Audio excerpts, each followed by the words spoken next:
तो ये question tab test में आया था, ये दोनों का इक्विलिब्रियम कांस्टेंट गिवन है, इसका इक्विलिब्रियम कांस्टेंट निकालना है। ठीक है, तो अब मैंने बताया था इक्विलिब्रियम कांस्टेंट का प्रॉपर्टीज क्या होते हैं। प्रॉपर्टीज में आपको बताया था कि दो इक्वेशन को ऐड करते हैं तो इक्विलिब्रियम कांस्टेंट मल्टीप्लाई हो जाता है फाइनल इक्वेशन का। तो देखो ये सेकंड वाले में SO3 प्रोडक्ट में है और यहाँ भी प्रोडक्ट में है टारगेट इक्वेशन में, तो इसको एज इट इज रहने देंगे। ठीक है, हमें क्या करना पड़ेगा, फर्स्ट वाले को रिवर्स करके 2 से मल्टीप्लाई भी करनी पड़ेगी, क्योंकि यहाँ देखो SO2 का कोफिशिएंट क्या है 1 और टारगेट इक्वेशन में क्या है। अच्छा, इसमें SO2 प्रोडक्ट में है, यहाँ रिएक्टेंट में है, तो फर्स्ट को रिवर्स अगर करते हो, इसको एज इट इज रहने दे बच्चे, twice of S plus 3O2, इसको एज इट इज रहने देंगे बोलो, और इसको रिवर्स करके 2 से मल्टीप्लाई भी करना है, तो रिवर्स करेंगे तो क्या हो जाएगा K1 K डैश 1/K1 हो जाएगा, और 2 से मल्टीप्लाई करो तो उसका पावर हो जाएगा फिर। तो पता है, इसको रिवर्स करके डायरेक्ट लिख देता हूँ, twice of SO2 gives 2S plus 2O2। इसका तो चलो K2 ही है 10⁻129, इसका K1 डबल डैश बोल देता हूँ, 1/K1 का स्क्वायर हो जाएगा, K1 डबल डैश लिख दिया, चलेगा। पहले रिवर्स किया तो कितना हो जाएगा K डैश 1/K1, फिर जो रिवर्स इक्वेशन उसको 2 से मल्टीप्लाई कर रहे हैं, तो K डैश का स्क्वायर मतलब 1/K1 का होल स्क्वायर। अब इन दोनों को ऐड करके देखो, आ जाएगा। इन दोनों को ऐड करोगे, ये और ये कैंसिल, यहां से ये और ये कैंसिल, एक twice of SO2 plus O2 बचेगा, अब प्रोडक्ट में सिर्फ SO3 बचेगा, और इसको तुम लिख दोगे K2 into K1 double dash का मल्टीप्लाई, क्योंकि दो इक्वेशन ऐड किया है, तो ये है कितना K2 10⁻129 इंटू 1/10⁻52 का स्क्वायर, तो 10⁻129 डिवाइड बाई 10⁻104 कितना हो जाएगा सॉल्व करके। नहीं है क्या आंसर? तो ये नहीं कर पाए तुम लोग एग्जाम में।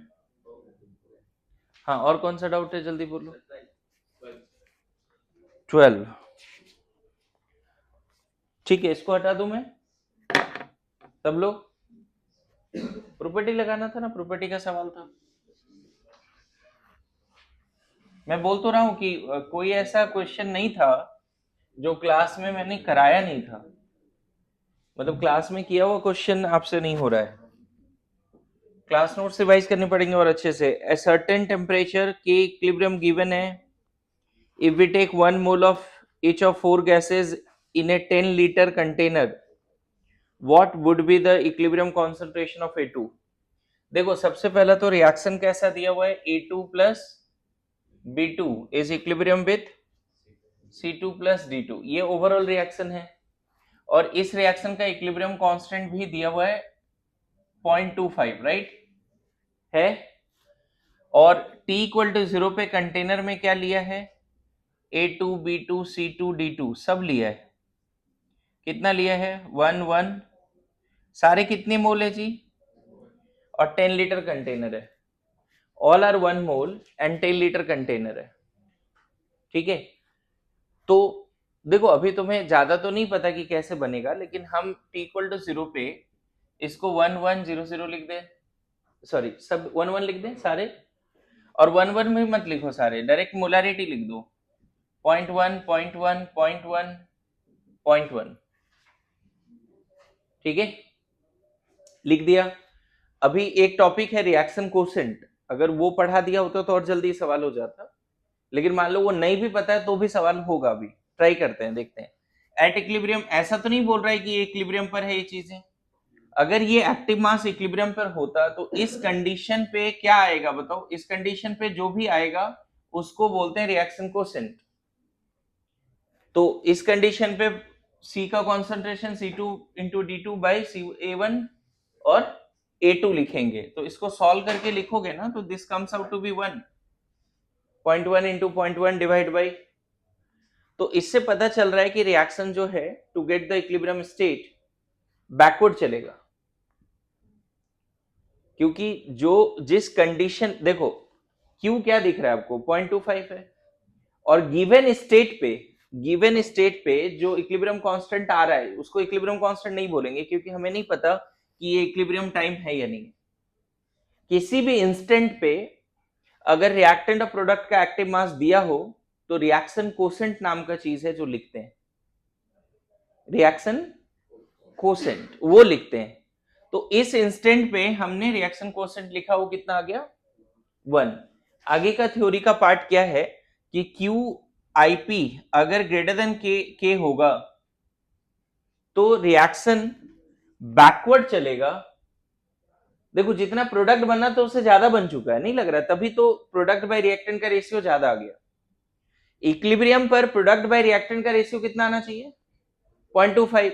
आ कितना गया गिवन कंडीशन में, मतलब जितना बनना चाहिए प्रोडक्ट उससे ज्यादा बन चुका है, तभी तो ये ज्यादा आ रहा है ना, बोलो।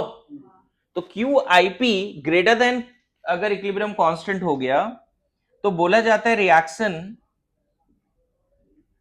Shifts in backward to regain equilibrium state. Obviously दूसरा केस क्या होगा, क्यू आई पी अगर के बराबर है, no shift already at equilibrium, मतलब गिवन इंस्टेंट पे मैंने रेशियो निकाला प्रोडक्ट बाय रिएक्टेंट और वो एग्जैक्टली किसके बराबर आ गया 0.25 का, तो हम बोलेंगे वो जो गिवन एक्टिव मास है वो ऑलरेडी इक्विलिब्रियम पर है। अरे यस नो, इस केस में कोई चेंज नहीं। और थर्ड केस क्या बोलेंगे, जब Q I P less than के एस पी है, मतलब के एस पी बोल रहा हूं, लेस देन के इक्विलिब्रियम है, तो हम बोलेंगे जितना प्रोडक्ट बनना था उतना नहीं बना है, तभी तो गिवन कंडीशन पे रिएक्शन कोसेंट कम है इक्विलिब्रियम कांस्टेंट से। इस केस में बता सकते हो इसका अपोजिट होगा, है ना। क्या बोलेंगे, शिफ्ट्स फॉरवर्ड टू क्या, रीगेन इक्विलिब्रियम स्टेट। मैं बता दूं, एक रिएक्शन कोसेंट करके टर्म है आपके मॉड्यूल में है, उसका थ्योरी अभी इसी क्वेश्चन के थ्रू समझ लेंगे। लेकिन मैं फिर बोलूं ये क्वेश्चन बिना रिएक्शन कोसेंट का भी बन सकता था। कैसे, ट्राई करें एक बार, देखते हैं क्या आंसर आता है। मान लेते हैं ये इनिशियली, अभी तक तुमने जितने भी क्वेश्चन देखे बच्चे उसमें क्या होता था, सिर्फ रिएक्टेंट दी होती थी, ये दोनों 0 0 रहता था, राइट। फिर हम उसको फॉरवर्ड ले जाते थे, थोड़ा प्रोडक्ट बनते थे, फिर रेशियो निकालते थे, ऐसे ही करते थे ना। अभी भी ऐसे ही मानेंगे, to regain the equilibrium state, ये फॉरवर्ड गया, तो अगर इसका x कम हुआ है तो इसका भी x ही कम होगा। Good to go. अगर इसका x कम हुआ है तो उसका भी x कम होगा, और ये पहले से 0.1 है, कितना बन जाएगा 0.1 प्लस x। अरे to regain the equilibrium state, मान लो तुमको अभी रिएक्शन क्वेश्चन का कोई कंसेप्ट नहीं पता है, तुम ऐसे सोच सकते थे कि सब 0.1 दिया हुआ है। एग्जाम में कैसे सोच सकते थे कि सारे 0.1 दिए हैं और ये इक्विलिब्रियम पर हमें क्या चाहिए, क्वेश्चन में क्या बोल रहा है, हमें इक्विलिब्रियम पर ए का कॉन्सेंट्रेशन चाहिए, A2 का, यही चाहिए।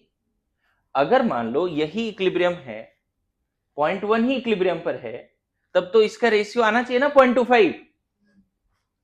अगर मान लो आंसर 0.1 ही है जो दिया हुआ है इनिशियली, तो प्रोडक्ट और प्रोडक्ट बाय रिएक्टेंट का रेशियो कितना आना चाहिए 0.25 आना चाहिए, आया नहीं ना यहाँ पे। इसका मतलब 0.1 A2 का इक्विलिब्रियम पे मास, एक्टिव मास नहीं।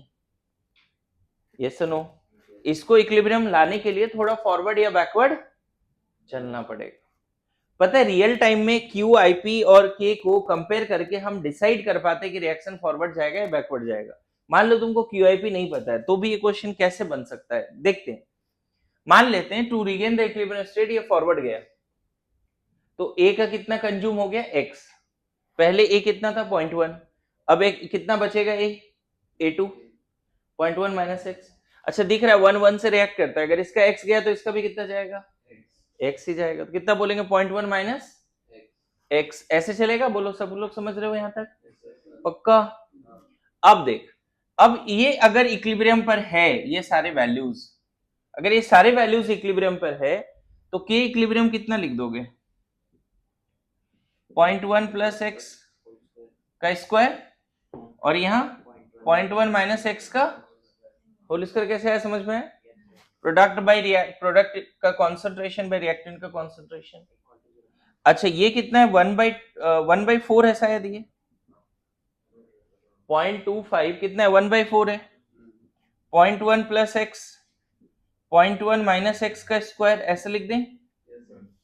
अगर इधर लाके रूट ले लोगे ना बच्चे, तो मैं बताऊं 0.1 plus x 0.1 minus x is equal two plus minus 1/2 आएगा। यही तो मैथ्स है। हाफ का स्क्वायर करो या माइनस हाफ का स्क्वायर करो, 1/4 ही मिलेगा ना। हाफ का स्क्वायर करो या माइनस हाफ का स्क्वायर करो, क्या मिलेगा, 1/4। अब यहां से दो इक्वेशन आ गया, 0.1 plus x 0.1 minus x is equal to 1/2 ले लो, और दूसरा इक्वेशन क्या, इसको सॉल्व करना पड़ेगा। 0.1 plus x 0.1 minus x equal to minus 1/2 ले लो। क्या किया समझ में, एक प्लस एक माइनस इक्वेट कर रहा हूं, तो यहां से मल्टीप्लाई कर दो, कितना मिल जाएगा, 0.2 प्लस 2x 0.2 माइनस 2x। इसको सॉरी यहां गलती कर दिया ना, हाँ 0.1 माइनस एक्स, तो आप इसको इधर ले जाओ x को, 3x इक्वल टू कितना हो गया, 0.1 हो गया। x इक्वल टू कितना मिला यहां से, 0.1/3 माइनस, अब सही है, पहला ये वैल्यू आ गया, बोलो। और यहां से सॉल्व करके देखो, माइनस है ना, क्या मिल जाएगा, 0.2, बताइए 0.2 plus 2x is equal to minus 0.1 plus x, right. तो इसको उधर ले जाएं, यहां से इसको इधर ले आते, x का वैल्यू कितना आ गया, माइनस 0.3। अब बताओ x का वैल्यू माइनस 0.3 भी एक पॉसिबिलिटी है क्या, माइनस 0.3 पॉसिबिलिटी है क्या, मैं सही लिख रहा हूं, कैलकुलेशन सही है सब कुछ, कोई दिक्कत तो नहीं कैलकुलेशन में, नहीं ना। अगर x का ये वाला वैल्यू रखेंगे, देखो x क्यों नहीं हो सकता माइनस 0.3, मैं बताता हूं, ये क्यों इनवैलिड है, क्योंकि जितना रिएक्टेंट उससे ज्यादा कैसे रिएक्ट कर सकता है। अरे ये 0.1 है और बोल रहे हैं उसका 0.3 गया, कॉमन सेंस वाली बात है ना। तो x का एक्चुअल वैल्यू क्या लेंगे, अब यहां पे वैल्यू पुट कर दो, तो सॉल्व करके आ जाएगा। इसका कितना लिखना पड़ेगा, 0.1 माइनस ऑफ माइनस 0.1/3, बोलो होगा कितना हो जाएगा, 0.4/3। अब इसको सॉल्व करके एग्जैक्ट निकाल सकते हैं, 0.4/3 कितना आना चाहिए, 0.133। अब देखो एक चीज और समझना, पता है रिएक्शन एक्चुअल में to regain the equilibrium forward नहीं गया, हमने माना था फॉरवर्ड गया है, तभी तो 0.1 माइनस एक्स लिखा था, लेकिन एक्चुअल में टू रिगेन द इक्विलिब्रियम किधर आया रिएक्शन, और वो यहां से भी दिख रहा था, देखो कैसे, QIP गिवन इंस्टेंट पे जो रिएक्शन कोसेंट निकाला है मैंने, वो कितना आ रहा है 1, और उसी इंस्टेंट पे इक्विलिब्रियम कांस्टेंट कितना दिया हुआ है, कौन ज्यादा है, गिवन इंस्टेंट पे रिएक्शन कोसेंट ज्यादा है या इक्विलिब्रियम कांस्टेंट ज्यादा है। अगर ऐसा है इसका मतलब गिवन टाइम पर जितना प्रोडक्ट बनना चाहिए उससे ज्यादा प्रोडक्ट बना है, so to regain the equilibrium state किधर आएगा, और देखो आया भी है। मुझे कंसेप्ट नहीं पता था फॉरवर्ड जाएगा या बैकवर्ड जाएगा, आप क्या करते हैं, इतना मैथ्स तो लगा सकते हैं ना कि हाँ भाई चलो ये इक्विलिब्रियम पर नहीं है, तो टू रीगेन द इक्विलिब्रियम ये फॉरवर्ड गया, मान लेते हैं। फॉरवर्ड मानते हुए मैंने फिर से इक्विलिब्रियम पर एक्टिव मास सबका लिख दिया x के टर्म्स में, फिर सॉल्व किया तो मुझे x का दो वैल्यू मिले, एक को मैंने इग्नोर कर दिया क्योंकि ये पॉसिबल नहीं है, पॉसिबल ये है, उसको रख के मैंने सॉल्व कर दिया। फिर अगर आपको रिएक्शन क्वेश्चन नहीं पता था फिर भी ये सवाल बनता। Getting my point. आपको याद है मैंने बोला था जिस इक्वेशन का आपको इक्विलिब्रियम कांस्टेंट लिखना है वो इक्वेशन आपकी आंखों के सामने होना चाहिए, बोला था 4 स्टेप बोला था मैंने क्लास में, बैलेंस फॉर्म में होना चाहिए वो इक्वेशन आपकी आंखों के सामने, और ये तो क्वेश्चन में दिया हुआ है कौन सा इक्वेशन, जैसे इक्वेशन दिया उसका इक्विलिब्रियम कांस्टेंट का एक्सप्रेशन क्या होगा, C2 into D2 by A2 into B2, ये एक्सप्रेशन होगा। अब मैंने क्लास में इस तरह की लाइन बोली थी कि साम दाम दंड वेद जो लगाने लगाओ, इक्विलिब्रियम पे वैल्यूज लिख दो। याद करो कभी बोला था ऐसा वर्ड। अब आपको ये डाउट होना चाहिए था क्वेश्चन में कि सर सब पॉइंट 1 दिया हुआ है तो वो क्या इक्विलिब्रियम पर है या किसी और कंडीशन पे है, तो ऐसा क्वेश्चन में बोला है कि वो इक्विलिब्रियम पर है।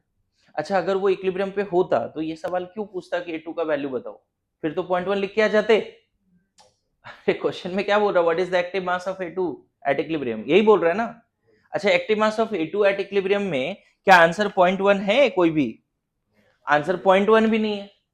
इसका मतलब ये सारे, देखो तुम्हारे पास क्या रहता है, तुम्हारे पास एक तो केमिकल इक्विलिब्रियम का कंसेप्ट होता है और दूसरा क्वेश्चंस होते हैं।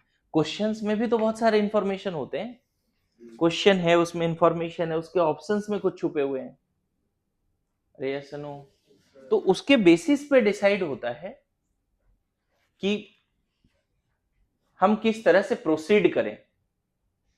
हमें ये पता चल गया सारे पॉइंट 1 तो एक्टिव मास इक्विलिब्रियम पर नहीं, तो to regain the equilibrium it will go इधर फॉरवर्ड और बैकवर्ड। मैंने मान लिया फॉरवर्ड गया, हमें नहीं पता ना बैकवर्ड जाएगा। अच्छा मान लो मैंने रिएक्शन क्वेश्चन नहीं पढ़ाया अभी आपको, तो आपको ये नहीं पता है फॉरवर्ड जाएगा बैकवर्ड जाएगा। अभी आपको थोड़ा बहुत रिएक्शन क्वेश्चन पढ़ाया है तो इसके 3 केसेस हैं, आपको याद रखना है ना। रिएक्शन क्वोशेंट है क्या उस पर भी बात कर लेंगे, लेकिन पहले इसका सोल्यूशन लिख लो जल्दी से। सबको आया समझ में? देखिए reaction quotient of any reaction, एक बार मैं और डिटेल में थोड़ा बता देता हूं। Reaction quotient of any reaction is defined at any instant of time. किसी भी रिएक्शन का जो रिएक्शन क्वोशेंट है वो किसी भी इंस्टेंट पे डिफाइंड होती है। किसी भी इंस्टेंट पे कहने का मतलब initially, at equilibrium, before equilibrium, after equilibrium, समझ गए? जैसे मान लो एकदम सिंपल एग्जांपल, ए से बी इक्विलिब्रियम पर है और के इक्विलिब्रियम मान लो 5 दिया है और मैं बोल रहा हूं जीरो टाइम पे ये 5 है ये 20 है, तो क्या ये इक्विलिब्रियम टाइम है जीरो टाइम? तो इस समय तुरंत तुम क्या निकालोगे, QIP कितना लिख दोगे, 20/5, कितना मिल गया 4। मैच किया क्या दोनों? जीरो टाइम पे एक कोई रिएक्शन है इक्विलिब्रियम पर है, उसकी इक्विलिब्रियम कांस्टेंट भी दी हुई है और बोल रहा है इनिशियली ये 5 और ये 20 है, क्या ये इक्विलिब्रियम टाइम है? क्या इक्विलिब्रियम टाइम है?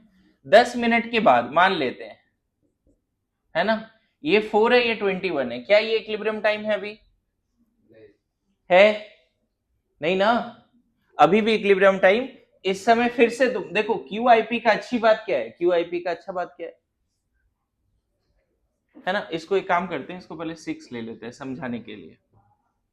तो इसको 5 कर दिया और इसको 21 कर दिया।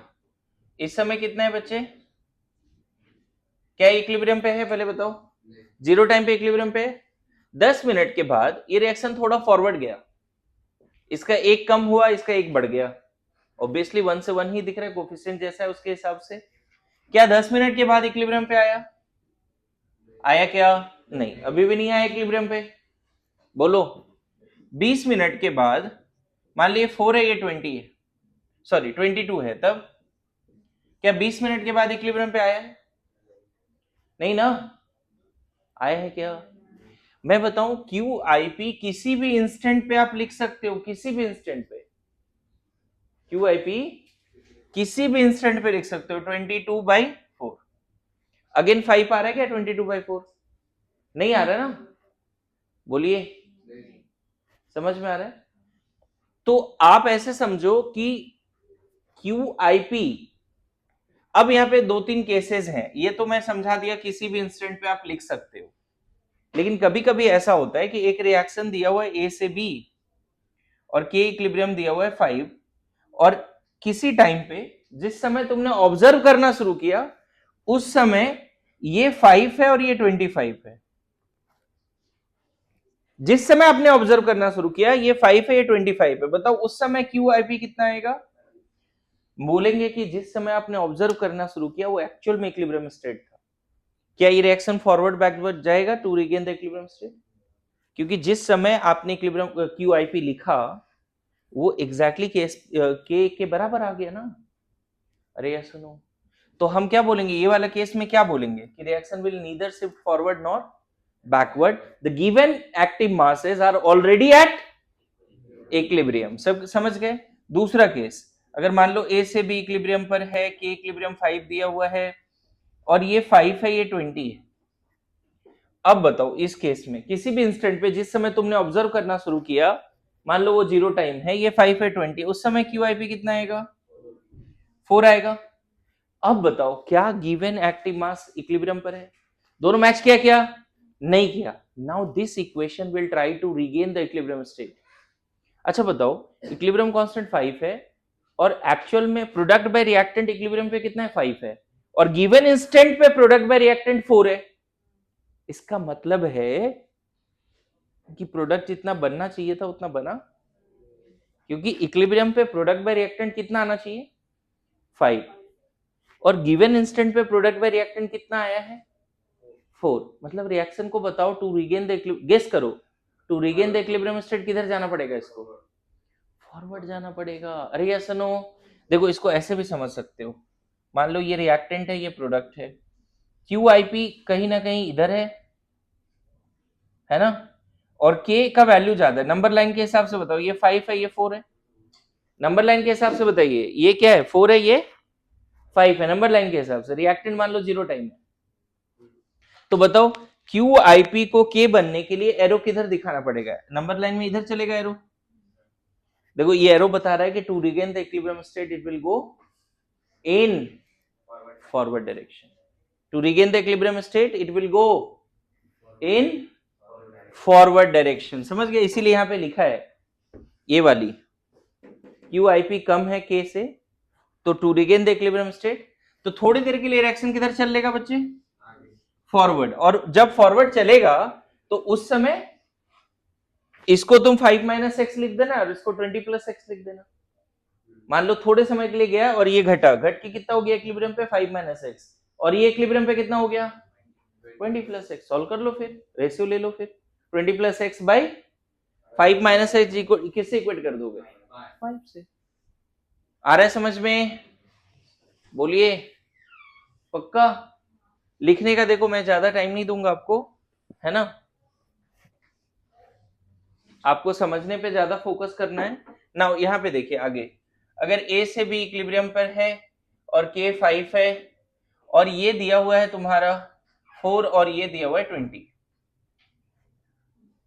24 ले लेते हैं। चलो अब बताओ इस समय QIP निकालो। गिवन समय में जब तुमने ऑब्जर्व करना शुरू किया कितना आ गया? 6। क्या दिख रहा है? QIP किससे ज्यादा दिख रहा है? K से। अब देखो इक्विलिब्रियम पे प्रोडक्ट बाय रिएक्टेंट आना चाहिए 5, गिवन इंस्टेंट पे प्रोडक्ट बाय रिएक्टेंट कितना है? 6 है? मतलब जितना प्रोडक्ट बनना चाहिए था उससे ज्यादा बन चुका है। तभी तो प्रोडक्ट बाय रिएक्टेंट इक्विलिब्रियम पे कितना आना चाहिए? 5, और गिवन इंस्टेंट पे प्रोडक्ट बाय रिएक्टेंट है कितना? 6। मतलब प्रोडक्ट ज्यादा बन चुका है ना। तो to regain the equilibrium state ये क्या होगा? बैकवर्ड चलेगा। इसको इस तरह से भी समझ सकते हो, मान लो ये रिएक्टेंट है, ये प्रोडक्ट है, यहां पे क्या है? QIP, और अभी K यहां पे। हमेशा K उधर नहीं जाएगा, Q किसको अटेंड करेगा? K को। सो बताओ इस केस में क्या दिख रहा है, बैकवर्ड या forward? So to regain the equilibrium it will go backward. तो पता है यहां पे एट इक्विलिब्रियम कैसे लिखना चाहिए तुम्हें? 24 - x एंड 4 + x। इसको बैकवर्ड कर, B में x का कमी कर दे, B 24 था, 24 - x लिख, और जो 1 से 1 बन रहा है तो x गया तो इसका x बनेगा, और बाद में फिर दिस बाय दिस किससे इक्वेट करोगे और फिर x निकाल लो।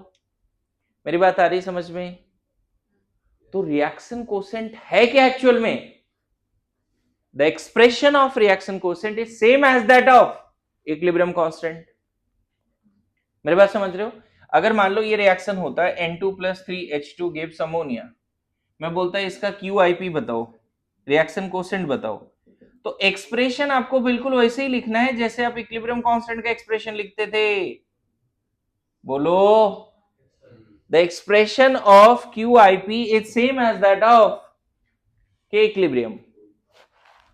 प्रोडक्ट का active mass divide by reactant का active mass raise to the power coefficient. Expression बस एक जैसा होगा, लेकिन ये जो वैल्यूज होंगे एक्टिव मास का, इस केस में अमोनिया H2N2 का जो वैल्यूज होगा वो किसी भी इंस्टेंट पे होगा, initially, at equilibrium, before equilibrium, after equilibrium. जिस समय तुमने ऑब्जर्व करना शुरू किया उस समय का एक्टिव मास रख दो, और बाद में ये दोनों मैच कर गया, मान लो इस रिएक्शन का इक्विलिब्रियम कांस्टेंट और QIP मैच कर गया, तो हम बोलेंगे रिएक्शन ऑलरेडी, मतलब जिस समय तुम ऑब्जर्व करना शुरू किए थे वो ऑलरेडी कौन सा स्टेट था, इक्विलिब्रियम स्टेट था. तो have you got the significance of QIP? क्या सिग्निफिकेंस समझ में है? मॉड्यूल देख के थोड़ा 2-4 लाइन खुद से लिखिए, मैं टाइम दे रहा हूं आपको लिखने के लिए. QIP हम क्यों पढ़ते हैं, है ना? कम से कम मॉड्यूल में जितना लिखा हुआ है वो लिख सकते हैं, साथ में ये लिख सकते हैं कि कहाँ है QIP, है ना? ये पूरा पार्ट तो लिख ही सकते हैं, ठीक है? The expression of QIP is same as that of, क्या जज्बात लिखोगे? यही है ना, कहाँ पे? हाँ, बस इतना ही लिखना है. इसमें एक लाइन ये लिख सकते हो, the expression of QIP is same as that of KSP, K equilibrium. The expression for QIP is same as that of K equilibrium. मतलब वहां पे क्या लिखा है, सिर्फ Q लिखा है, तो सिर्फ Q लिखो, कोई दिक्कत नहीं. समझ गए? आगे चल के आयनिक प्रोडक्ट ऑफ वाटर पढ़ते हैं, ionic product and solubility product वो सब पढ़ते हैं, तो वहां से IP आ रहा है, बार बार मैं IP बोल दे रहा हूं. Q बस बोलो, ठीक है? चलेगा? अभी कंफर्टेबल है? द एक्सप्रेशन फॉर Q, बस Q बोलो, चलो, कंफ्यूज होने का जरूरत नहीं है. The expression of Q is same as that of क्या, equilibrium constant. But what is the difference between equilibrium constant and Q? Equilibrium constant is defined only at equilibrium. जब भी इक्विलिब्रियम कांस्टेंट लिखोगे, equilibrium का active mass रखना पड़ेगा उस expression में. लेकिन QIP जब भी लिखना है कभी भी लिख लो. QIP can be written at any instant of time, initially, after the equilibrium, before equilibrium, at equilibrium. समझ में है? Q का एक्सप्रेशन KSP के जैसा होता है. The expression of Q is same as that of K equilibrium, but another difference of Q and K क्या है? Another difference क्या है, बताओ. ये वाले वैल्यूज पे हम K नहीं लिख पा रहे थे. K आप तभी लिखोगे जब क्वेश्चन में मेंशन हो कि इक्विलिब्रियम है, जबकि क्वेश्चन में कुछ मेंशन नहीं है कि इक्विलिब्रियम है या नहीं है, तब आप क्या लिख सकते हो, कभी भी लिख सकते हो. मतलब Q can be written at any instant of time. क्या मैंने एक्सप्लेन किया है? बोलिए. आज के क्लास का आगे का टॉपिक देखते हैं. चलो, ये तो एक छोटा सा टॉपिक हमने देखा है. आई गेस ये 5th या 6th लेक्चर है. एक बार देख लेना कौन सा लेक्चर है, लेक्चर नंबर जरूर डालो, ठीक है? ओके, नाउ लिखो degree of dissociation. Degree of dissociation, इसको अल्फा बोलते हैं. डिग्री ऑफ डिसोसिएशन, है ना? अल्फा जो होता है, नंबर ऑफ मोल्स, बातें नहीं, of reactant reacted by initial moles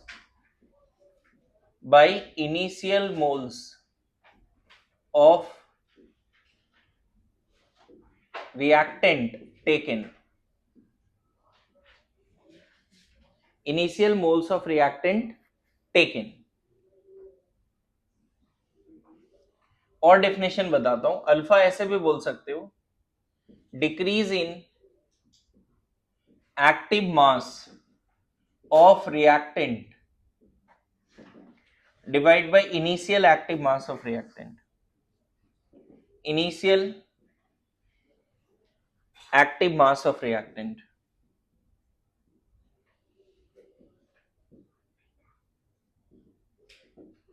अगर कहीं भी परसेंटेज अल्फा लिखा होगा बच्चे, तो बस इसको 100 से मल्टीप्लाई कर देना है.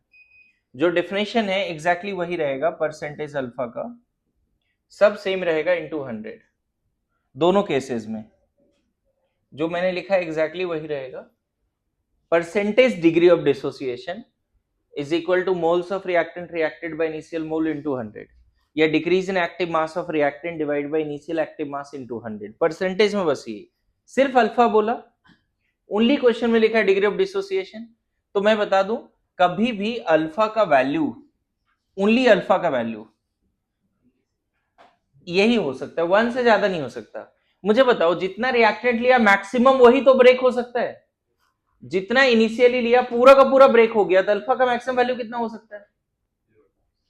मैक्सिमम वैल्यू जितना रिएक्टेंट लिया पूरा ब्रेक हो गया, तो number of mole of reactant will be equal to initial moles. तो अल्फा मैक्सिमम कितना जा सकता है? और थोड़ा भी ब्रेक ही नहीं हुआ तो क्या हो सकता है? मिनिमम। और अगर रिएक्शन हुआ है तो थोड़ा बहुत तो ब्रेक होगा ही, तो इक्वल टू 0 मत लिखो। परसेंटेज में लिखना हुआ तो ये तो ओनली अल्फा है, परसेंटेज अल्फा का लिखना हुआ तो 0 से, अरे परसेंटेज अल्फा कहां से कहां तक जाएगा? 0 से 100। चलो एक प्रैक्टिकल एग्जांपल देके समझाता हूं तो ज्यादा समझोगे। पहले डेफिनेशन लिख लिया फटाफट, टाइम नहीं दूंगा, बिल्कुल लिखिए जल्दी से। Very good. अब देखो एक एग्जांपल देता हूं, सेम डेफिनेशन में कैसे हम इसको रख सकते हैं। मान लो ए से बी है, t इक्वल टू 0 पे तुमने 1 लिया, ये 0 है, और किसी 10 मिनट के बाद ये मान लो 0.25 है। 10 मिनट के बाद ए कितना बचा है? तो पता है डीओडी ऑफ ए क्या बोलेंगे? अब डेफिनेशन में लगाओ, डीओडी ऑफ ए क्या है definition? Moles reacted divide by initial. बताओ, है 1, था 1, है 0.25, कितना रिएक्ट हो चुका है? जो बचा है वो नहीं, मोल्स रिएक्टेड। पहले 1 था, अभी बचा कितना है? तो कितना प्रोडक्ट में गया होगा? वेरी गुड, तो 0.75/1, यही अल्फा हो गया। आ रहा है समझ में? अगर यहीं पे बोलते हैं परसेंटेज डीओडी ऑफ ए, तो 0.75/1 number of mole reacted by initial into 100, कितना बोल देंगे? 75%। अब समझ में आया एग्जांपल पहला? फर्स्ट एग्जांपल डीओडी का डेफिनेशन के बाद keep writing and understanding, both साथ में चलना चाहिए, लिखना और समझना दोनों साथ में, ठीक है?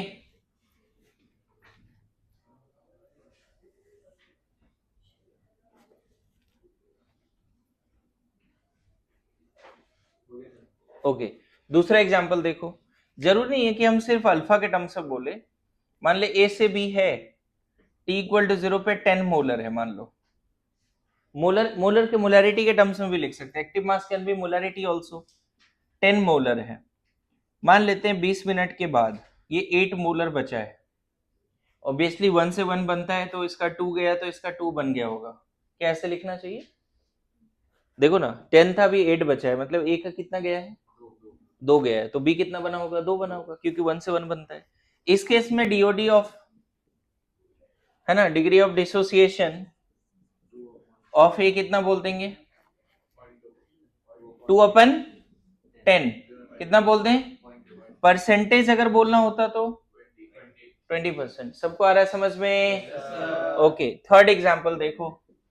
इसको पार्शियल प्रेशर के टर्म से भी लिख सकते हो। मान लो बोलते हैं कि पहले 5 atm प्रेशर है, पहले कंटेनर में सिर्फ क्या है? ए है, only A is there, only A. अब इसके ब्रेक होने की वजह से ए का मोल्स कम होगा। पहले ए का जो मोल था कंटेनर में, उसके वजह से ए का पार्शियल प्रेशर था। पहले कंटेनर में सिर्फ क्या है? ए है।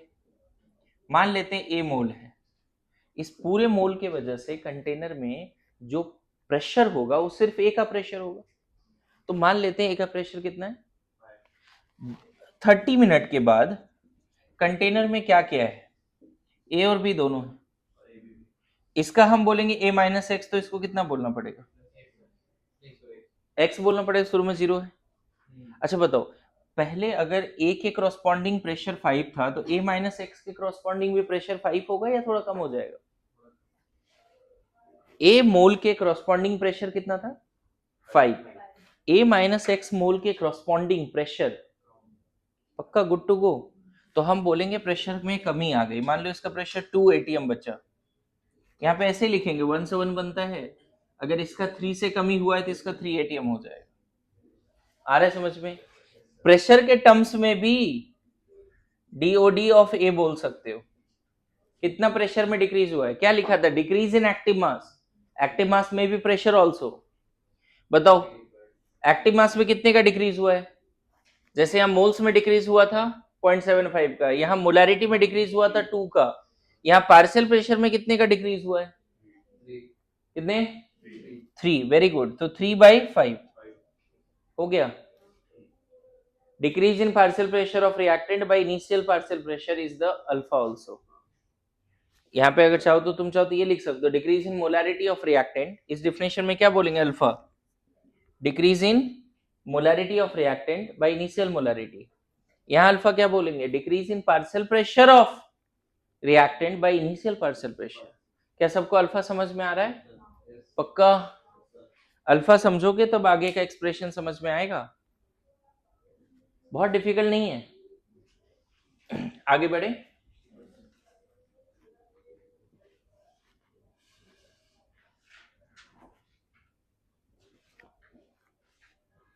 मैं टाइम और दूं लिखने का या हो पा रहा है, पक्का, वेरी गुड। देखो बाद में नहीं लिख पाओगे इसलिए अभी लिखो, ठीक है, ऐसा नहीं होता कि बाद में तुम रिकॉर्डिंग देख के लिखते हो, बहुत कम ऐसा मौका मिलता है। क्लास में ही कोशिश करो थोड़ा स्पीड में लिखने का। अगर मान लो एक ऐसा क्वेश्चन दे बच्चे, A gives B, T equal to 0 पे, बातें नहीं, टी इक्वल टू 0 पे मान लेते हैं ये 1 है, इफ अल्फा ऑफ ए मान लो 10% है at equilibrium, find moles of A and B at equilibrium. बड़ा सिंपल सवाल दिया है, अल्फा का अंडरस्टैंडिंग है तो बन जाएगा, ए से बी बन रहा है, इनिशियली ए कितना है 1 है, और ए का अल्फा कितना दिया हुआ है 10%, बता सकते हो ए और बी इक्विलिब्रियम पे कितने मोल्स होंगे, ये तो 0 है, बताओ एट इक्विलिब्रियम क्या लिख दें,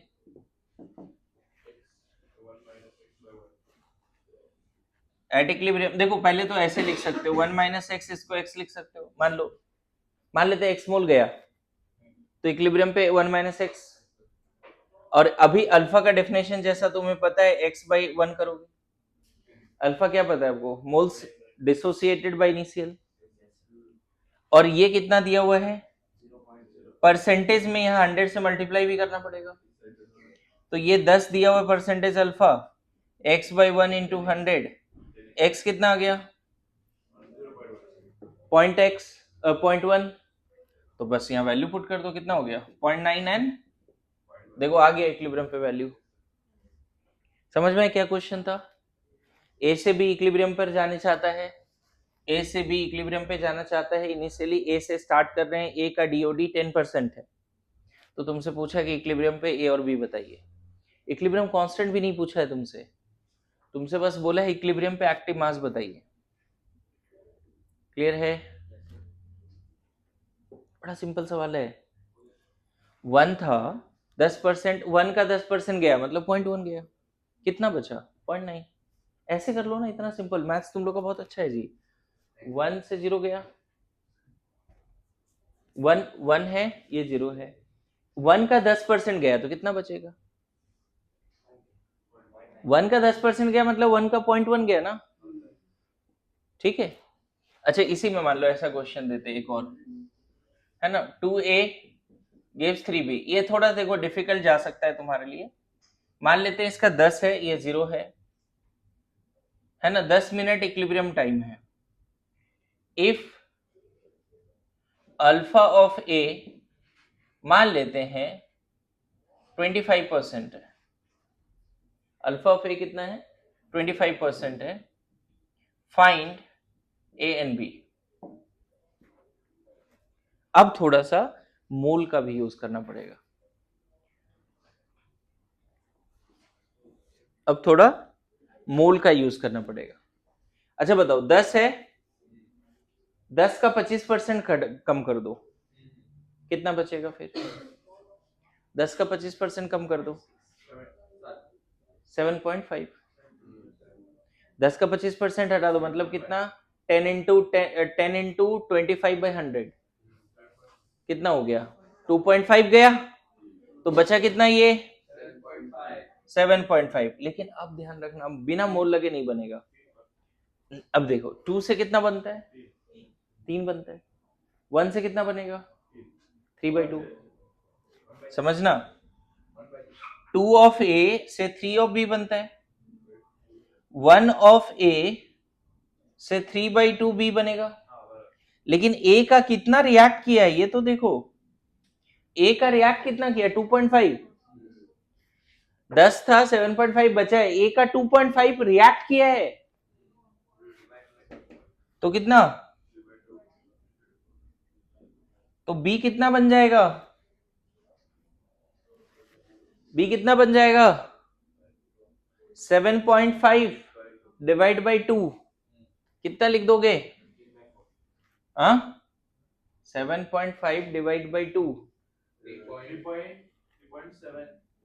7.5 ना, हो गया, आंसर आ गया। देखो क्वेश्चन समझा क्या था? ये बैलेंस इक्वेशन है, कंटेनर में सिर्फ ए है इनिशियली 10। अब बोल रहा है डीओडी ऑफ ए कितना है? 25%। तो इक्विलिब्रियम पे क्या होगा ये सीखना पड़ेगा। डीओडी अगर नहीं कर पा रहे तो केमिकल इक्विलिब्रियम में फिर सवाल में दिक्कत आने लगेगी। तुम बोलोगे मैं और 5 एग्जांपल दे दूंगा, ठीक है। ये वाला एग्जांपल में थोड़ा ट्विस्टिंग क्या है कि 3 से 2 बनता है, तो इसका 2.5 से बी कितना बनेगा वो है। ये मोल कंसेप्ट की थोड़ा पार्ट है, मोल कंसेप्ट में इसको पढ़ाते भी, ठीक है। एक और क्वेश्चन देता हूं, चलो ये वाला अब तुम खुद करोगे, मैं नहीं कर रहा, ठीक है। 3a gives 2b plus c, t equal to 0 पे a, चलो अभी प्रैक्टिकली देते हैं, सिंबल में थोड़े समय पे देता हूं। मान लेते हैं t इक्वल टू 0 पे ये 5 है, अल्फा ऑफ a जो है दिया हुआ है 20%, है ना। फिल इन द ब्लैंक्स है, ठीक है। 0 टाइम पे चीजें दी हुई है ना, 0 टाइम पे चीजें दी हुई है, जल्दी से बना दीजिए। चेक करेंगे अभी, देखिए 5 का 20% 1 है ना, अल्फा 20% ऑफ ए दिया हुआ है। अगर मान लो इसको मैं लिखता हूं 5 माइनस एक्स, एक्स के टर्म्स में क्या लिखते हैं चेक करते हैं। 3 से 2 बनता है, 3 से, तो इसका 1 से इसका 3/2 बनेगा, 2/3 एक्स लिखना पड़ेगा। 3 से 1 बनता है, तो 1 से 1/3 इंटू एक्स। जिसको ये पार्ट नहीं समझ में आ रहा है वो इस तरह से लिख के करेंगे, ठीक है। कैसे करेंगे देखो, 3 of A gives 2 of B, right. तो 1 of A 2/3 of B, unitary method है। x ऑफ ए का x गया ना, ए का कितना गया? x गया, कितना लिख देंगे? दिखा, 3 से 2 बनता है, तो 1 से 2/3 बनेगा, x से 2/3 x बनेगा। इजी है।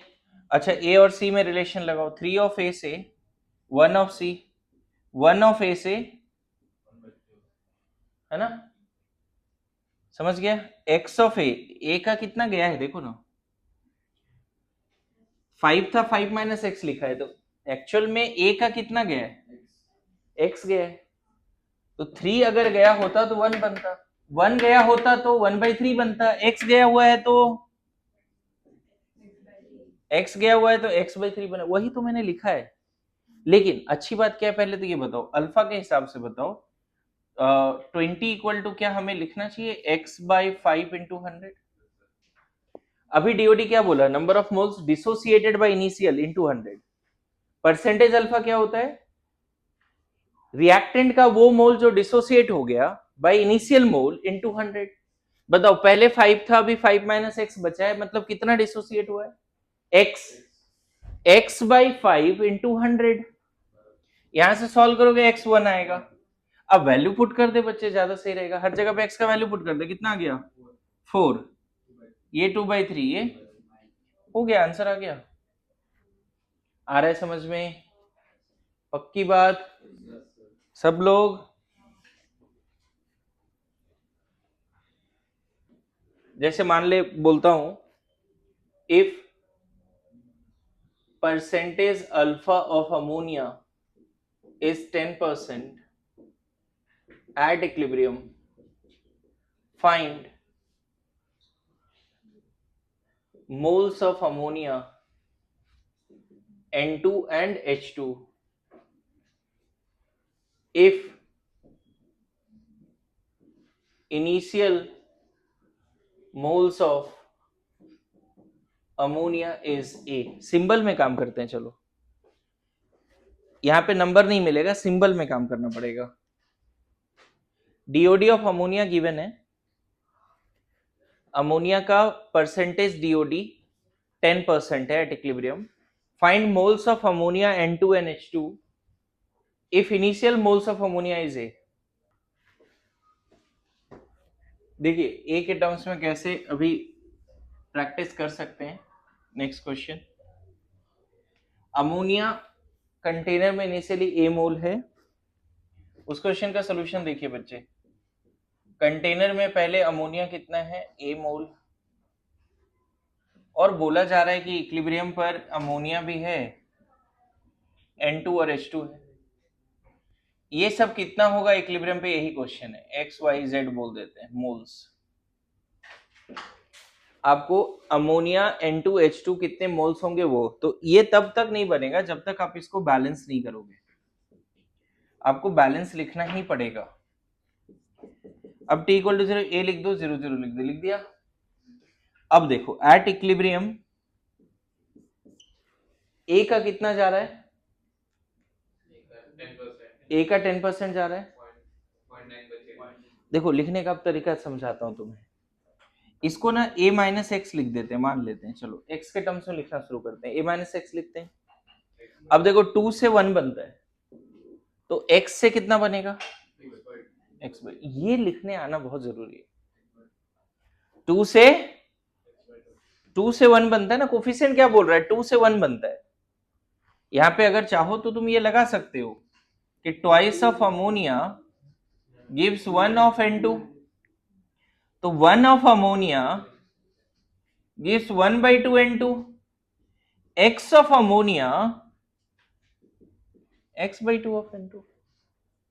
सिमिलरली यूनिटरी मेथड इसमें लगाओ, 2 से 3 मिलता है, तो 1 से 3/2 मिलेगा, तो x से कितना मिल जाएगा, पता नहीं इतना समझ पा रहे हो कि नहीं समझ पा रहे हो। x के टर्म्स में लिख दिया बच्चे सब लोग। अब मुझे बताओ, क्या हम जैसा डेटा लिए हुए हैं, क्या ये बोल सकते हैं क्या कि alpha is equal to x by A. Alpha क्या होता है, परसेंटेज अल्फा नहीं, अल्फा, अल्फा होता है number of moles dissociated by initial. बोलो, तो मोल्स कितना डिसोसिएट हुआ है, मैंने एक्स के टर्म्स में लिखा है, पहले ए था, ए माइनस एक्स बचा है, मतलब एक्स मोल गया अमोनिया का, गुड टू गो। यहां से एक्स कितना लिख दोगे, ए अल्फा। एक और तरीका सिखा रहा हूं, यहां से एक्स कितना लिख दोगे, ए अल्फा।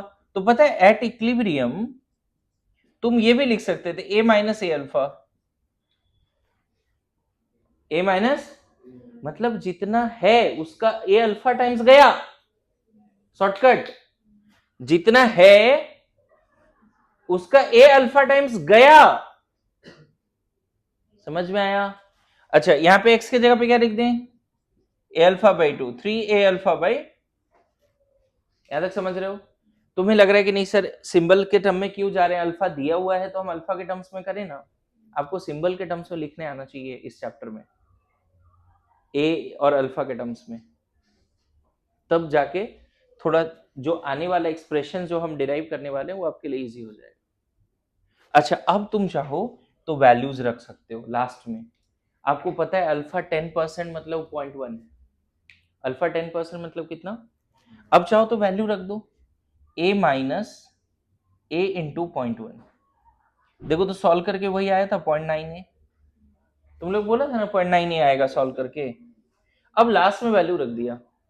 यहां पर हम अल्फा की जगह पे कितना रख देंगे? 0.1 a/2। बोलो अल्फा की जगह पे सिर्फ क्या रखना है हमें? 0.1। यहां पे अल्फा की जगह पे देखो सब आ गया फिर से, बोलिए क्लियर हुआ? लास्ट में वैल्यू रख दिया। तो आपको दो तरीके से लिखना आना चाहिए, a माइनस एक्स के टर्म्स में और a माइनस ए अल्फा के टर्म्स में भी, तब जाके आगे का एक्सप्रेशन हमारे लिए आसान हो जाएगा। अच्छा ध्यान रखना, वहां परसेंटेज अल्फा दिया रहता है, लेकिन इसमें अल्फा का वैल्यू 10 नहीं रख देना।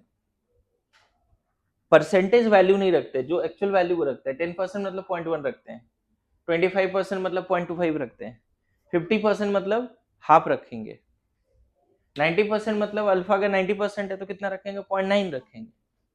इस एक्सप्रेशन में अल्फा कितना रखेंगे? परसेंटेज अल्फा का भी नहीं रखेंगे, एक्चुअल जो अल्फा है वो रखेंगे। तो दो तरीके से अगर लिखने आ रहा है बच्चे तो शायद हमारे लिए चीजें आसान हो जाएगी। देखिए अगर तुम लिख पा रहे हो तो एक ऐसे ही मैं तुम्हें बोल रहा हूं लिखने के लिए। क्वेश्चन ये है, a gives 2b plus 3c, t equal to 0 पे बच्चे ये a है और अल्फा ऑफ a है ना, डीओडी ऑफ ए अल्फा मान लेते हैं, परसेंटेज वगैरह नहीं देते अभी, वो भी डिफाइन नहीं करते हैं। डीओडी ऑफ ए अल्फा है। चलो लिख के बताओ तो एट इक्विलिब्रियम। दो तरीके से लिखना है, एक एक्स के टर्म्स में और एक इसके टर्म्स में। एट इक्विलिब्रियम क्या लिख दोगे? लिख के बताओ जल्दी। अल्फा दिया हुआ, परसेंटेज भी नहीं दिया, डायरेक्ट अल्फा दिया है। एक तो तरीका भी बताया, क्या लिखा है तुरंत? a माइनस एक्स, पहला तरीका ब्लू वाले जैसा लिखा है वैसा, और दूसरा फिर जहां x है उसके जगह पे a अल्फा रख सकते हैं। क्या लिखना सीख रहे हैं? मैं को चेक करूंगा कि आप सही में कॉपी में लिख पा रहे हो कि नहीं। देखिए देखिए ऐसे लिखना है, देखो सब लोग, a माइनस मान लेते हैं इसका कितना गया? x मोल गया, तो बचा कितना? a का कितना गया बच्चे? x गया मान लेते हैं, तो बचेगा कितना? a minus x. अब यूनिटरी मेथड लगा, 1 से 2 बनता है तो इसका x से कितना बनेगा? 2x। 1 से 3 बनता है तो इसका x से, अब सही हो गया, अब सही हो गया। लेकिन मैंने बोला अल्फा के टर्म्स में लिखने के लिए, आपको पता है कि अल्फा जो होगा वो x बाई ए होगा। बोलो आपको पता है अल्फा जो होगा वो कितना होगा? x बाई ए। बोलो समझ में आ रहा है? अरे यस नो? आपको पता है अल्फा जो होगा वो कितना होगा? x बाई ए। तो x की जगह पे कितना रख सकते हो? बार बार सिखा रहा हूं वही पार्ट। कितना लिख दोगे इसको अब? एट इक्विलिब्रियम कितना लिख दोगे? a minus A alpha, 2a alpha, 3a alpha. बस ऐसे लिखने आ गया तो काम हो गया। क्लियर है?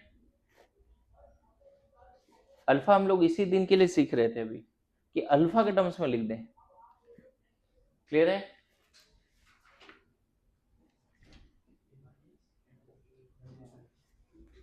एक और सेम तरह का एक प्रैक्टिस करने और दे रहे हैं, प्लीज सही से लिखिएगा सब लोग। Twice of N2O5 gives 4NO2 plus O2।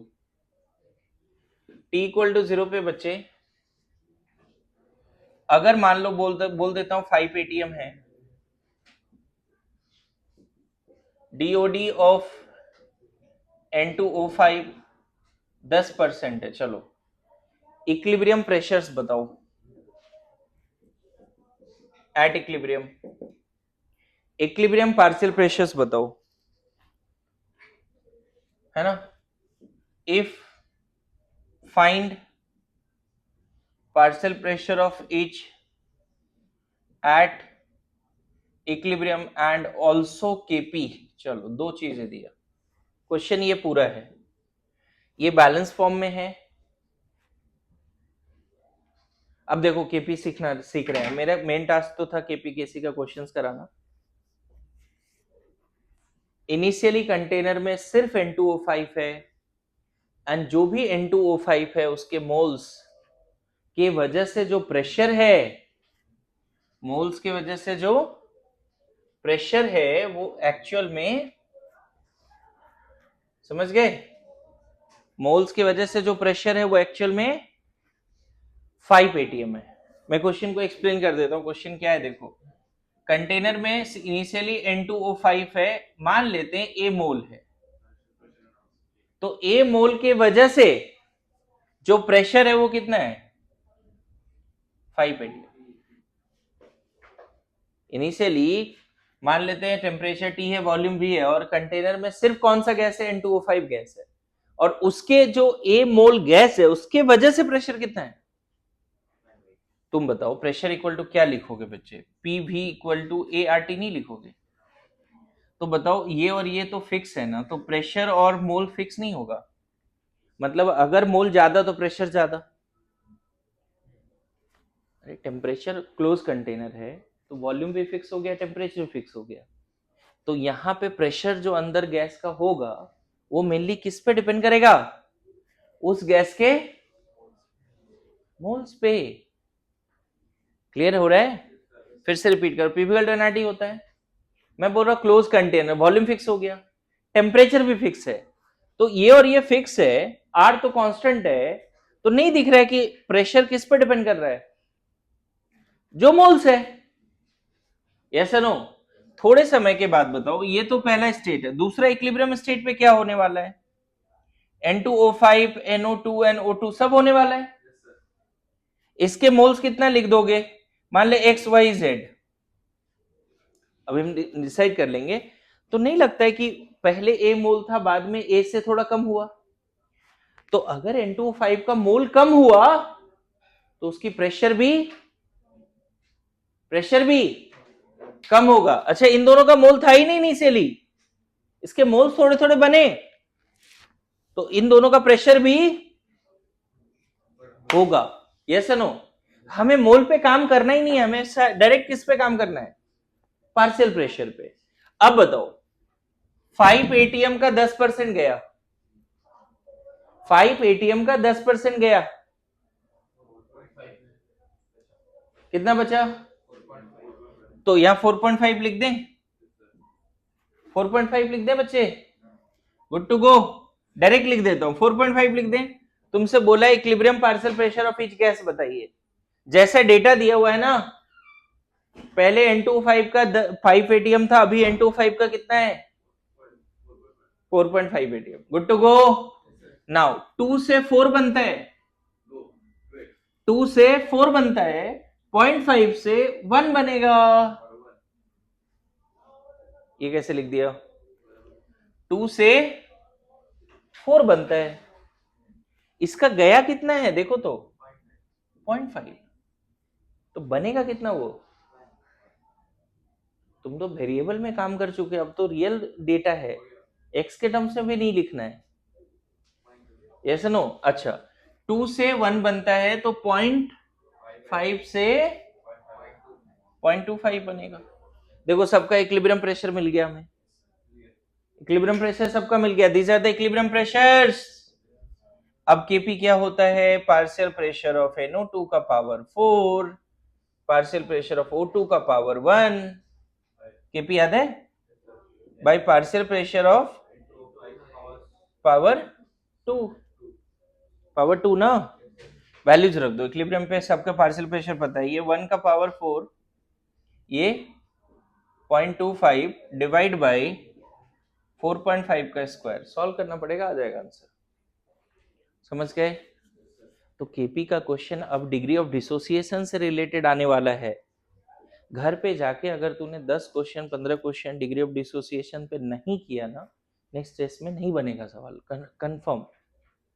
आपको ये सारे 2 पेजेस ढंग से लिखने पड़ेंगे, 9 10 11, एक बार रफ में और एक बार फेयर कॉपी में, 9 10 11 पेजेस रफ में और फेयर कॉपी में लिखने पड़ेंगे मॉड्यूल का, ठीक है, समझ गए, सीख जाओगे फिर।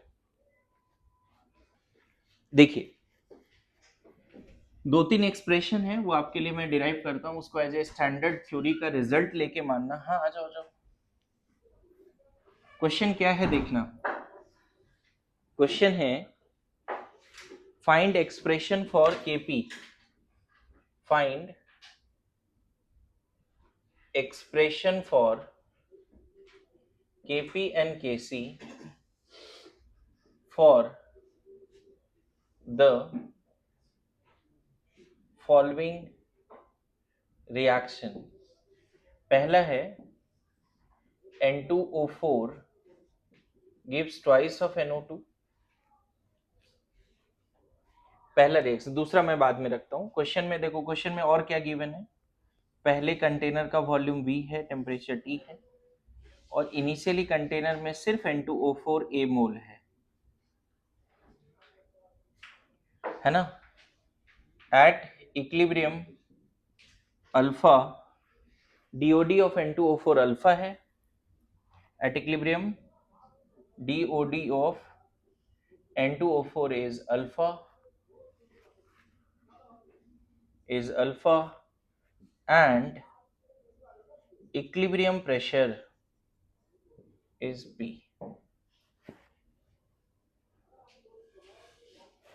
आपको ये ऐसे स्टैंडर्ड रिजल्ट लेना है। क्वेश्चन ये पूरा हो गया। पहले इस रिएक्शन का हम KPKC लिखेंगे। ऑब्वियसली KPKC का एक्सप्रेशन इस रिएक्शन का किसके टर्म्स में आएगा, A, V, अल्फा, P, ये सब रहेगा उस क्वेश्चन में, क्योंकि क्वेश्चन में ही गिवन है ना, अल्फा है, A मोल है, V है, T है, ये सब रहेगा एक्सप्रेशन में। तो देखिए कैसे सॉल्व करेंगे इसको। सॉल्यूशन देखिए, अभी लिखना कुछ नहीं है, आप बाद में लिखिएगा, टाइम कम है। आप समझिए इसको, एक्सप्रेशन को फिर से। आपके क्वेश्चन में क्या गिवन है, N2O4, ये बैलेंस इक्वेशन है। N2O4 gives twice of NO2, बोल रहा है कंटेनर में initially A mole of N2O4 है, और ये इक्विलिब्रियम पे जब आता है तो कंटेनर में क्या क्या बचेगा रिएक्शन के हिसाब से, क्या क्या बचेगा इक्विलिब्रियम पे, N2O4 एंड NO2 बचेगा, बैलेंस है ऑलरेडी, ठीक है, ये दोनों बचेगा। इक्विलिब्रियम पर N2O4 का DOD अल्फा गिवन है, और जब ये रिएक्शन इक्विलिब्रियम पे आ चुका है उस समय टोटल प्रेशर कितना गिवन है, P. So find expression for Kp and Kc in terms of given parameters. तो सबसे पहले लिखने का तरीका देखो क्या होगा, N2O4 gives twice of NO2, T equal to 0 पे A है, 0 लिख दिया। एट इक्विलिब्रियम, अब अल्फा के टर्म्स में लिखना सिखाया है आपको। एट इक्विलिब्रियम क्या लिख दें हम, चलो पहले ऐसे लिख देते हैं, A माइनस एक्स लिख दें, इसको 2x लिख दें क्या, ये तो समझने वाली बात है। जो है उसका A गया, सॉरी x गया, जो है उसका x गया, तो बचा कितना, A माइनस एक्स। अच्छा 1 जाता है तो 2 बनता है, तो x जाएगा तो कितना बनेगा, 2x। आपको पता है अल्फा यहाँ पे कितना लिखोगे, x बाई ए, तो x कितना लिख दोगे, a अल्फा, अभी लिखना सिखाया था आपको। इसी को दूसरे अंदाज में क्या लिख सकते हैं बच्चे, अगर x का वैल्यू पुट कर दे तो a minus A alpha 2 alpha, alpha का टर्म्स में लिख दिया। Now you will tell what will be the molarity. अगर मान लो कंटेनर में जब इक्विलिब्रियम पे आया तो क्या क्या बचा है बच्चे, N2O4 और NO2, ये कितना A माइनस एक्स बचा है, या A माइनस ए अल्फा बोलते हैं, कितना बचा है A माइनस ए अल्फा, और ये कितना बचा है 2A अल्फा। वॉल्यूम क्या है V, टेम्परेचर क्या है T, और इन सब का कंबाइंड प्रेशर क्या है, सबका मिला के कितना प्रेशर है P। गुड टू गो। अच्छा एक्टिव मास क्या होता है बच्चे, molarity A moles by volume. Active mass क्या होता है, मोल्स बाय वॉल्यूम। तो मोल्स अगर इक्विलिब्रियम पे पता है तो इक्विलिब्रियम पे मोलैरिटी तो और आसानी से आ जाएगा। सिर्फ क्या करना है आपको, वॉल्यूम से डिवाइड करना है। अरे ऐसा नो, वॉल्यूम से डिवाइड कर दिया। लेकिन अगर हमें पार्शियल प्रेशर चाहिए, पार्शियल प्रेशर अगर चाहिए N2O4 और NO2 का, अब डाल्टन्स लॉ अगर यहां याद नहीं है तो गड़बड़ हो जाएगी। पार्शियल प्रेशर के लिए हमको क्या करना पड़ेगा, mole fraction into P total. बताओ अगर मैं बोलूं पार्शियल प्रेशर ऑफ N2O4 बताओ, तो तुम बोलोगे moles of N2O4 by total moles of the reaction mixture into P total. ये फॉर्मूला लगाएंगे ना, Dalton's law of partial pressure बोलता है मोल फ्रैक्शन किसी भी गैस का पार्शियल प्रेशर निकालना है तो उसका mole fraction into P total करना होता है। बताओ इसका मोल, यही तो N1 है। इक्विलिब्रियम पे N24 का मोल कितना है? A minus A alpha. Equilibrium पे NO2 का मोल कितना है? 2A alpha. तो यहां ऊपर क्या रखने वाले हो तुम? A माइनस ए अल्फा, और नीचे क्या रखने वाले हो? A minus A alpha plus 2A alpha. आ रहा है समझ में अल्फा के टर्म्स में कैसे लिख रहे हैं? तो पता है यहां देखो लिखना पड़ेगा A minus A alpha by A minus A alpha upon 2A alpha. बोलो कंफ्यूज तो नहीं हो रहा है? नीचे क्या लिखना पड़ेगा? A minus A alpha upon, direct लिख दूं क्या बच्चे अगर थोड़ा समझदार है तो? नीचे दो बार आएगा ना, A minus A alpha plus 2A alpha, solve करके कितना लिख दोगे नीचे? इंटू पी टोटल भी, और यहां कितना? 2A अल्फा बाई, फिर से वही इसका mole by total mole. Total mole तो दोनों जगह पे सेम है। कितना है टोटल मोल? Into P. देखो नहीं लग रहा है कि हमें गिवन पैरामीटर्स के टर्म्स में क्या क्या मिल गया? मोलारिटी भी मिल गया और पार्शियल प्रेशर। लेकिन यहाँ पे देखो थोड़ा सा और मजेदार बात क्या है, ऊपर से और नीचे से ये कैंसिल हो जाएगा, तो यहाँ 1 माइनस अल्फा 1 प्लस अल्फा आएगा इनटू पी आएगा। यहां भी a और a कैंसिल होगा, 2 alpha 1 plus alpha into P हो गया। बोलो अब बताओ क्या लिख दें यहां पे? केसी कितना लिखना होगा? NO2 का एक्टिव मास का स्क्वायर बाई N2O4। बोलो अब यहां जो वैल्यू है वो रखो ना, क्या दिक्कत है? 2A अल्फा बाई V का square by A minus A alpha by V। अब उसको थोड़ा मैनिपुलेट करेंगे, आ जाएगा आंसर। थोड़ा सॉल्व करना पड़ेगा नो डाउट। ऊपर V है और ऊपर V स्क्वायर है, नीचे V है। कितना लिख दें? 4A square alpha square. ऊपर क्या आएगा? 4A square alpha square. नीचे क्या आएगा? A minus A alpha into, एक भी नीचे रहेगा। अच्छी बात है, एक A भी कैंसिल होगा। क्या मिलेगा? 4A alpha square 1 minus alpha into, ये किसका एक्सप्रेशन आया अभी? केसी का। अभी हमें केपी भी तो चाहिए, केपी भी तो चाहिए। केपी देखो यहां पे कैसे लिखेंगे? केपी क्या लिखना होगा? पार्शियल प्रेशर ऑफ NO2 का स्क्वायर बाय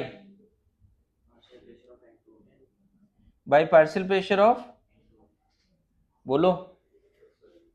और पार्शियल प्रेशर हमें यहां पता है, देखो ना क्या लिखोगे यहां पे? 2 alpha by 1 plus alpha into P का स्क्वायर डिवाइड बाई ये वाला, जो ये देखो ना, ये पार्शियल प्रेशर NO2 का, और ये पार्शियल प्रेशर कितना लिखे? 1 minus alpha by 1 plus alpha into P. बस इतना लिखें?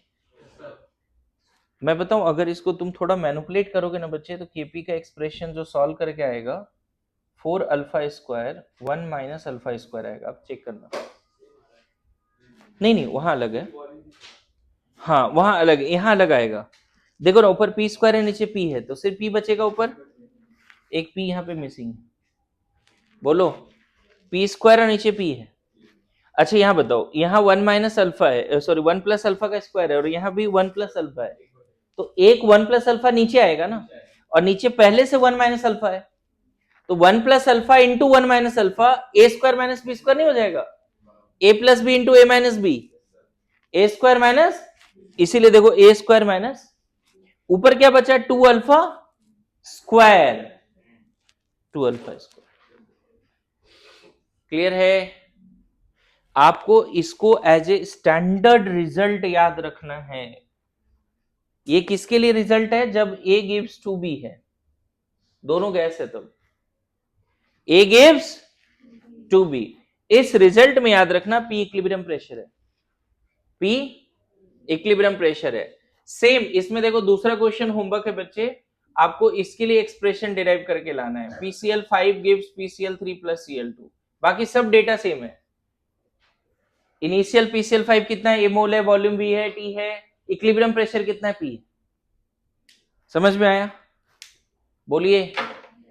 ढंग से मेहनत करोगे इस वेडनेसडे मैं सिलेबस मतलब ये चैप्टर करा दूंगा। ठीक है, करके आओ मेहनत।